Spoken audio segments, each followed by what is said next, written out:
A new kind of war has erupted inside Moscow, one that doesn't involve tanks, trenches, or missiles. It's a war fought in silence, in offices and prisons, behind the walls of Russia's most secret institutions.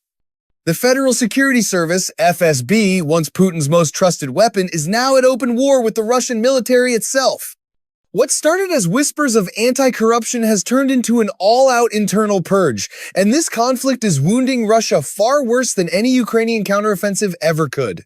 Within the past 2 years, at least 19 senior military figures have been arrested, not reassigned, arrested, interrogated, and in many cases, disappeared. This isn't a reshuffle, it's a systemic cleansing, and the timing couldn't be more disastrous. Russia is losing men, machinery, and morale at record speed. So, why would Vladimir Putin allow his intelligence services to cannibalize his own army? The answer lies in power, not on the battlefield, but within the Kremlin itself. The FSB, essentially the modern-day KGB, functions as Putin's shadow police. They exist to control, monitor, and eliminate potential threats. Since the war in Ukraine began, they've been granted extraordinary authority, the power to detain any official, officer, or civilian suspected of undermining the state. It's the perfect cover for purging anyone disloyal or outspoken. Meanwhile, Russia's military is collapsing under its own weight. More than 1 million troops have been killed or wounded. Tanks, missiles, and vehicles are being lost faster than they can be replaced. But instead of reinforcing his crumbling front lines, Putin has unleashed his spies on his own generals. It all began with the arrest of Timur Ivanov, deputy defense minister, in April 2024. Officially, he was accused of corruption, a convenient excuse given his lavish lifestyle. Few cared at first. But within weeks, things escalated. Next came Lieutenant General Yuri Kuznetsov, responsible for personnel management within the Defense Ministry, caught with over $1 million in cash. Still, most observers assumed it was standard political theater until May 2024, when 2 frontline commanders were suddenly detained. Major General Ivan Popov, former head of the 58th Army, and Lieutenant General Vadim Shamarin, who led the military's communication systems. Both were key to operations in Ukraine.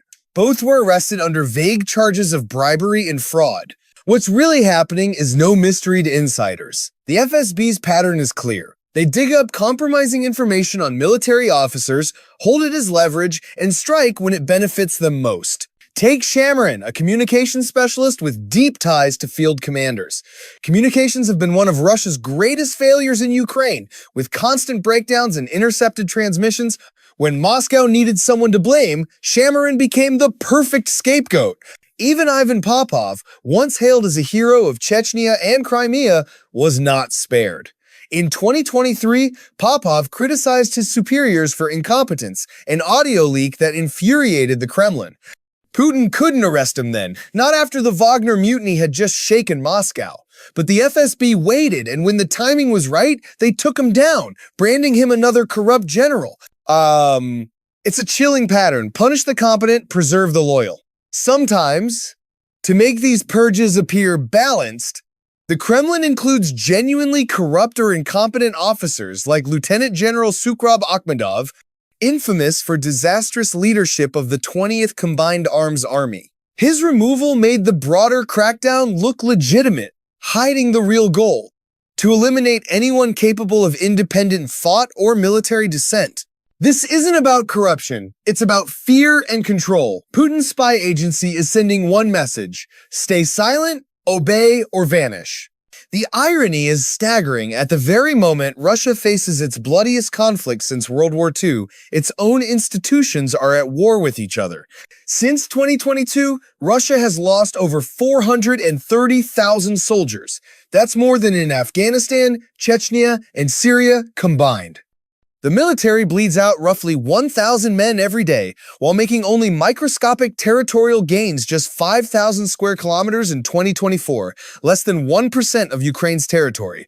On top of that, equipment losses are devastating. Over 3,000 IFVs, 2,000 tanks, and 1,000 armored vehicles have been destroyed in just 1 year. Russian troops often fight without air support or supplies. Yet, Instead of addressing this collapse, the FSB is busy purging the officers who could fix it. This destructive obsession with loyalty didn't start in 2024. It began a year earlier, in June 2023, when Yevgeny Prigozhin, head of the Wagner Group, rebelled against the Ministry of Defense. His march on Moscow nearly toppled the regime. Thousands of mercenaries advanced on the capital, seizing command centers and threatening civil war. But here's what's worse. The FSB knew about Prigozhin's rebellion 2 days in advance and failed to stop it. The very agency tasked with protecting the state froze. It took the intervention of Belarus's Alexander Lukashenko to broker a deal that prevented bloodshed. That humiliation shattered Putin's trust. The FSB had failed him, the military had humiliated him, and the Wagner leader, once Putin's private general, was later assassinated in a plane explosion, his death staged as an accident. From that moment, Putin gave the FSB a single mission: never let this happen again. What followed was a systematic campaign to crush any figure capable of rebellion, beginning with the armed forces themselves. The FSB expanded its reach into every branch of Russia's power structure. Officers were surveilled, generals blackmailed, and rivals imprisoned. In essence, Russia is now fighting two wars at once, one against Ukraine and one within its own borders. The results are catastrophic. Military morale has cratered. Officers spend more time avoiding FSB traps than planning operations. Promotions now require FSB approval. Every conversation is monitored. Fear has replaced discipline. Russia's economy, too, is unraveling under the strain. Defense spending now consumes over 40% of the national budget, while deficits skyrocket. In just 6 months of 2024, the shortfall jumped 30%, hitting 4.9 trillion rubles. Oil and gas profits are down, sanctions are biting, and foreign investment has collapsed by over 90%. Corruption, ironically, is worse than ever. Defective aircraft parts, embezzled contracts, and stolen equipment plague the military-industrial complex. One scandal revealed that low-grade bearings used in military transport planes caused 5 Il-76 aircraft to be grounded, costing 130 million rubles in damage. Putin's answer? Replace one corrupt network with another. His new defense minister brought in his own circle of loyalists, perpetuating the cycle. Meanwhile, Ukraine grows stronger. Western arms, advanced drones, and battlefield intelligence are turning the tide. Kyiv's Kursk raid exposed Russia's fragility, while drone strikes on energy infrastructure caused 60 billion rubles in losses, crippling 17% of refining capacity. Yet inside Russia, the real fight isn't between soldiers and Ukrainians, it's between generals and spies. The FSB now controls 1.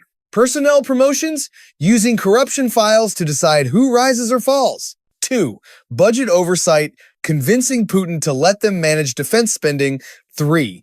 Military intelligence, sowing confusion and mistrust across units. 4.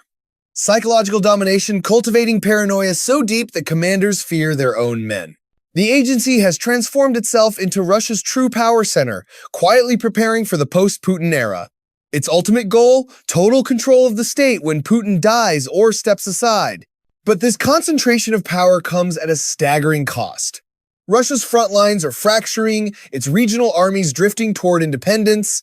The most extreme example is Ramzan Kadyrov's Chechen forces a private army loyal to him, not to Moscow. Kadyrov commands an estimated 70,000 troops, including elite regiments like Akhmat and SOBR, effectively forming a state within a state. Neighboring Dagestan, too, maintains its own heavily armed police and anti-terror battalions, routinely clashing with federal troops. Ethnic and territorial tensions between these republics are intensifying, threatening to ignite a civil conflict inside Russia's borders. Putin's control is thinning. Regional warlords, business elites, and local militaries now act as autonomous fiefdoms, while Moscow's central authority weakens by the day. In retaliation, the FSB has turned Russia into a surveillance dystopia.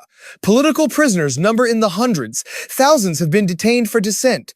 The new war censorship laws criminalize even mild criticism of the military. Journalists vanish. Protests are crushed. Fear is law. But repression can't disguise collapse. Crime has surged to its highest level in 15 years.